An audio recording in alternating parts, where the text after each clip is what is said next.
Nigel Farage, you're the father of Brexit, one of the best known and most familiar and popular faces on British television, instantly recognized in many other countries as well, including the United States.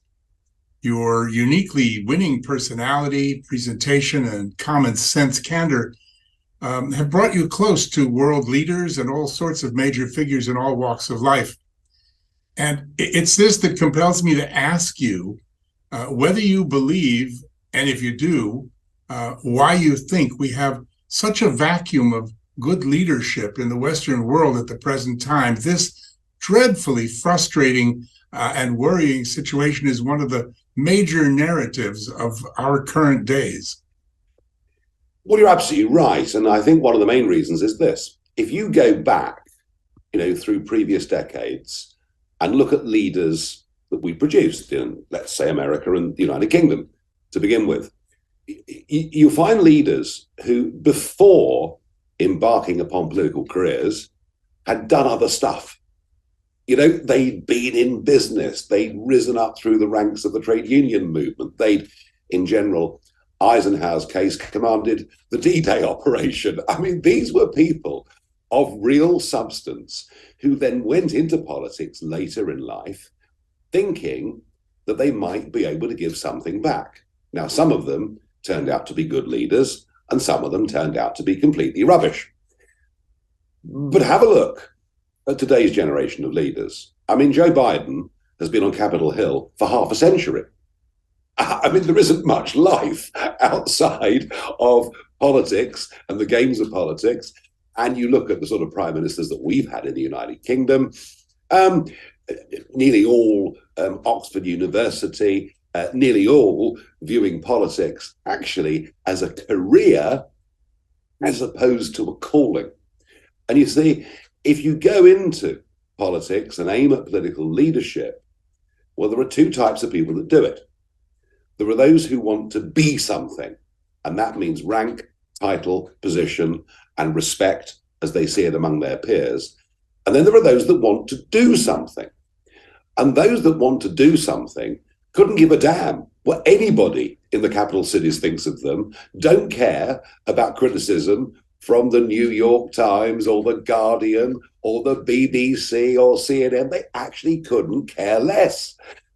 They can live in the modern world with the abuse that gets heaped on them from all forms of social media. So I think a lot of this is about the motivations of those that lead our countries. And I think that's where we've gone horribly, horribly wrong. I think that's an excellent point. It's the motivation. And even for those people, I suppose, with motivation, it's the experience base. If they haven't got it, however large they dream, Liz Truss is probably a good example. They're not going to get it right, are they? Because they don't really know what they're doing. No. I mean, that's right. However, I will say in Liz Truss's case that her instincts, in terms of where she wanted us to go, were right. She was hated by the IMF, the White House, the civil service blob in Westminster, the media. How dare she? Do you know what she wanted to do? She wanted to reduce the size of the state. I mean, goodness gracious me, we can't have that now, can we?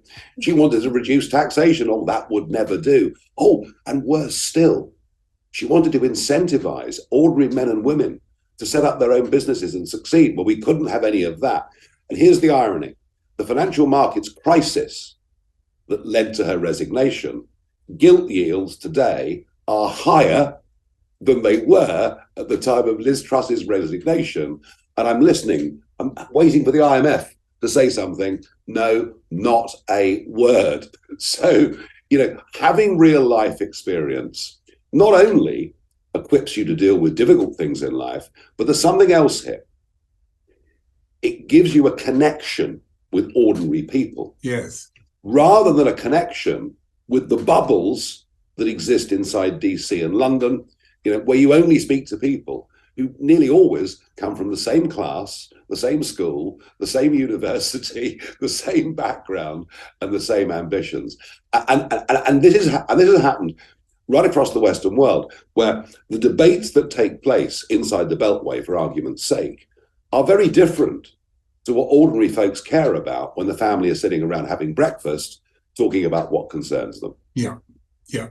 I mean, it's true. If Liz Truss had ever had a job turning around a business that was failing, bringing it to profit, she might have planned to do things a bit differently. She really did set herself up and stood right at the edge of the cliff. And it was pretty easy for all the powers that you mentioned, together with their hedge fund and other friends, to push her off the cliff.